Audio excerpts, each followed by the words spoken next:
প্রথম প্রথম মানুষের মধ্যে কত কথা বলার থাকে। কেউ একে অপরকে চেনে না, একে অপরকে জানে না। খুব স্বাভাবিকভাবে কিউরিওসিটিও বেশি, চেনার জানার। ধীরে ধীরে করে কথা বাড়তে থাকে, একে অপরের সাথে অনেকটা মুহূর্ত কাটানো হয়ে যায় এবং এক সময় আমরা মুহূর্তের প্রেমে পড়ি। মানুষ আসলে মুহূর্তের প্রেমে পড়ে, খুব ক্ষণিকের জন্য হলেও সবার প্রথমে মুহূর্তেরই প্রেমে পড়ে।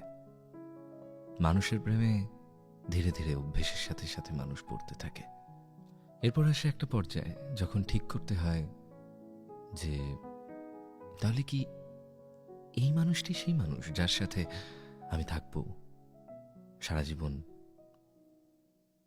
একটা ডায়লেমা, এই কি সে যার কথা